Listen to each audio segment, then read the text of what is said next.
Hi ಎಲ್ಲರಿಗೂ ನಮಸ್ಕಾರ. Welcome back to my channel Roopini Rajesh vlogs. Happy republic day ಎಲ್ಲರಿಗೂ. ಇವತ್ತು ನನ್ನ ಮಗನ ಸ್ಕೂಲಲ್ಲಿ ರಿಪಬ್ಲಿಕ್ ಡೇ ಸೆಲೆಬ್ರೇಷನ್ಸ್ಗೆ ಅಂತ ಹೋಗಿದ್ವಿ. ಅವನಿಗೊಂದು ಸ್ವಲ್ಪ ಪ್ರೈಸ್ ಡಿಸ್ಟ್ರಿಬ್ಯೂಷನ್ಸ್ ಇತ್ತು ಅಂತ ಹೇಳಿಬಿಟ್ಟು ಅರ್ಲಿ ಮಾರ್ನಿಂಗ್ ಸ್ಟಾರ್ಟ್ ಆಗಿ ಹೋದ್ವಿ. ಪ್ರೋಗ್ರಾಮ್ ಸ್ಟಾರ್ಟ್ ಆಯಿತು. ಸರಿ ಒಂದು ಸ್ವಲ್ಪ ಹೊತ್ತು ನೋಡೋಣ, ಅದು ಪ್ರೈಸ್ ಡಿಸ್ಟ್ರಿಬ್ಯೂಟ್ ಮಾಡಿದ್ಮೇಲೆ ಕರ್ಕೊಂಬರೋಣ ಅಂತ ವೆಯ್ಟ್ ಮಾಡಿ ಇವೆಂಟ್ ನೋಡ್ತಿದ್ವಿ.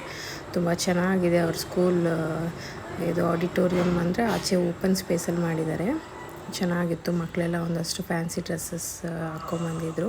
ಫ್ರೀಡಮ್ ಫೈಟರ್ ಫ್ಯಾನ್ಸಿ ಡ್ರೆಸ್ ಹಾಕ್ಕೊಂಬಂದಿದ್ರು. ಆ್ಯಕ್ಚುಲಿ ನನಗೆ ನನ್ನ ಚೈಲ್ಡ್ಹುಡ್ ನೆನಪಾಯಿತು. ನಾವೆಲ್ಲ ರಿಪಬ್ಲಿಕ್ ಡೇ, ಇಂಡಿಪೆಂಡೆನ್ಸ್ ಡೇ ಇವೆಲ್ಲ ಬಂದುಬಿಟ್ರೆ ಎಷ್ಟು ಪ್ರಿಪೇರ್ ಆಗಿಬಿಡ್ತಾಯಿದ್ವಿ. ಈ ಕಾಲದ ಮಕ್ಕಳು ಅಷ್ಟೊಂದು ಎಕ್ಸೈಟ್ಮೆಂಟ್ ತೋರಿಸಿಲ್ಲ ಅಂದರೂ ಅಟ್ಲೀಸ್ಟ್ 1-2-3 ಡೇಸ್ ಮುಂಚೆ ಸ್ಟಾರ್ಟ್ ಆಗ್ತಿತ್ತು. ನಮಗೆಲ್ಲ 15 ಡೇಸ್ ಮುಂಚೆ ಸ್ಟಾರ್ಟ್ ಮಾಡ್ಕೊತಿದ್ವಿ. ಡ್ಯಾನ್ಸ್ ಪ್ರಾಕ್ಟೀಸು, ಫ್ಯಾನ್ಸಿ ಡ್ರೆಸ್ಸು, ಇವಾಗೆಲ್ಲ ರೆಡಿಮೇಡ್ ಸಿಕ್ಬಿಡ್ತಿದ್ದೀನಿ. ಅದನ್ನು ಹಾಕ್ಕೊಳೋಕ್ಕೆ ಮಕ್ಕಳು ನಾಚ್ಕೊತಿದ್ದಾರೆ. ಆವಾಗ ಪ್ರತಿಯೊಂದು ನಾವೇ ರೆಡಿ ಮಾಡಿಕೊಂಡು ನಾವೇ ತೊಗೊಂಡು ಮಾಡ್ಕೊತಿದ್ವಿ. ಹೆಣ್ಮಕ್ಳಿಗಂತೂ ಸೀರೆ ಉಟ್ಕೋಬೇಕಂದ್ರೆ ತುಂಬ ಖುಷಿ ಇರೋದು. ಆ್ಯಕ್ಚುಲಿ ನನಗೆ ತುಂಬಾ ಇಷ್ಟ ಆಗಿರೋದು ಅದೆಲ್ಲ ಮಾಡ್ಕೊತಿದ್ದೆ, ಎಲ್ಲದರಲ್ಲೂ ಪಾರ್ಟಿಸಿಪೇಟ್ ಮಾಡ್ತಿದ್ದೆ. ಬಟ್ ಗಂಡು ಮಕ್ಕಳು ಒಂಚೂರು ನಾಚ್ಕೊತಿದ್ರು. ಹಂಗೆ ಎಲ್ಲ ಫ್ಯಾನ್ಸಿ ಡ್ರೆಸ್ ಎಲ್ಲ ಮುಗೀತು. ಒಂದೊಂದು ಮಗುನೂ ಬಂದು ರ್ಯಾಂಪ್ ವಾಕ್ ಮಾಡಿ ಒಂದಷ್ಟು ಸ್ಪೀಚ್ ಅವ್ರು ಹಾಕ್ಕೊಂಡಿರೋ ಫ್ರೀಡಮ್ ಫೈಟರ್ ಬಗ್ಗೆ ಅದೆಲ್ಲ ಹೇಳಿ ಹೀಗೆ ಇವೆಂಟ್ ನೆಕ್ಸ್ಟ್ ಕಂಟಿನ್ಯೂ ಆಗ್ತಿದೆ. ಅದೊಂಚೂರು ಒಂದೊಂದು ಮಗು ಆದಮೇಲೆ ಒಂದೊಂದು ಮಗು ಎಲ್ಲ ಮಾತಾಡಿ ಹೊರಡ್ತು. ಅದಾದಮೇಲೆ ಮತ್ತೆ ಪುಟಾಣಿ ಮಕ್ಕಳು ಫ್ಯಾನ್ಸಿ ಡ್ರೆಸ್ಸಸ್ ಬಂತು. ಅವ್ರು ಆಲ್ರೆಡಿ ಫ್ಯಾನ್ಸಿ ಡ್ರೆಸ್ ಹಾಕ್ಕೊಂಡು ಅದರಲ್ಲಿ ವಿನ್ ಆಗಿರೋ ಮಕ್ಕಳಿಗೂ ಅಷ್ಟು ಪ್ರೈಸ್ ಡಿಸ್ಟ್ರಿಬ್ಯೂಷನ್ ಇತ್ತು.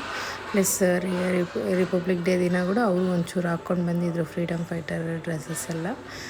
ಪ್ರೈಸ್ ಡಿಸ್ಟ್ರಿಬ್ಯೂಟ್ ಮಾಡ್ತಿದ್ದಾರೆ. ಅದಾದಮೇಲೆ ಡ್ಯಾನ್ಸ್ ಪ್ರೋಗ್ರಾಮ್ ಸ್ಟಾರ್ಟ್ ಆಯಿತು. 1-2-3 ಡ್ಯಾನ್ಸ್ ನೋಡಿದ್ವಿ. ಚೆನ್ನಾಗಿತ್ತು. ಮಕ್ಕಳು ತುಂಬ ಚೆನ್ನಾಗಿ ಡ್ಯಾನ್ಸ್ ಮಾಡಿದ್ರು. ಆ್ಯಕ್ಚುಲಿ ರಿಪಬ್ಲಿಕ್ ಡೇ ಅಂದರೆ ಫುಲ್ಲು ವೈಬ್ಸ್ಗೆ ಬಂದುಬಿಡುತ್ತೆ. ದೇಶದ ಮೇಲೆ ಪ್ರೀತಿ. ಆ್ಯಕ್ಚುಲಿ ಪ್ರತಿಯೊಬ್ಬರು ಏನಕ್ಕೆ ಕಳಿಸಿಲ್ಲ ಅಂದರೂ ಸ್ಕೂಲ್ಗೆ ರಿಪಬ್ಲಿಕ್ ಡೇ ಎಲ್ಲ ರಜೆ ಅಂತ ಮನೇಲಿ ಇಟ್ಕೋಬಾರ್ದು. ಮಕ್ಳಿಗೆ ಕಳಿಸ್ಬೇಕು. ಐ ಥಿಂಕ್ ಸೊ ಅದ್ರ ಇಂಪಾರ್ಟೆನ್ಸ್ ಸ್ಕೂಲಿಗೆ ಹೋದ್ರೇ ಗೊತ್ತಾಗುತ್ತೆ. ಈ ಕಾಲದಲ್ಲಿ ಮಕ್ಕಳು ರಜೆನೇ ಅಲ್ವಾ, ಏನು ಬಿಡು ಕಳಿಸೋದು ಅಂತ ಅಂದ್ಬಿಡ್ತಾರೆ. ಬಟ್ ಆದಷ್ಟು ಕಲಿಸಿ ಮಕ್ಕಳಿಗೆ ಅದ್ರ ಇದೆಲ್ಲ ಮುಗಿದ ಮೇಲೆ ಮಕ್ಕಳಿಗೆ ಕ್ಲಾಸ್ ಟಾಪರ್ಸ್ ಅನ್ನೋರಿಗೆ ಗಿಫ್ಟ್ ಪ್ರೆಸೆಂಟೇಷನ್ ಇತ್ತು. ಹಾಗೆ ಸರ್ಟಿಫಿಕೇಟ್ಸ್ ಎಲ್ಲ ಕೊಡ್ತಿದ್ರು. ಅದರಲ್ಲಿ ನಮ್ಮ ಗುಹಾನ್ ಕ್ಲಾಸ್ ಟಾಪರು. ಫೈನಲಿ ವೆಯ್ಟ್ ಮಾಡ್ತಿದ್ವಿ, ಬಂತು. ಅವನಿಗೂ ಕೊಡ್ತಿದ್ದಾರೆ. ವೆಯ್ಟ್ ಮಾಡ್ತಿದ್ದಾರೆ ಯಾವಾಗ ಕೊಡ್ತಾರಪ್ಪ ಸರ್ಟಿಫಿಕೇಟ್ ಅಂತ. ಒಂದು ಸ್ವಲ್ಪ ಎಲ್ಲ ಮಕ್ಕಳನ್ನ ನಿಲ್ಲಿಸಿ ಕೊಡೋಷ್ಟೊತ್ತಿಗೆ ಕಾಯ್ತಿದ್ದ.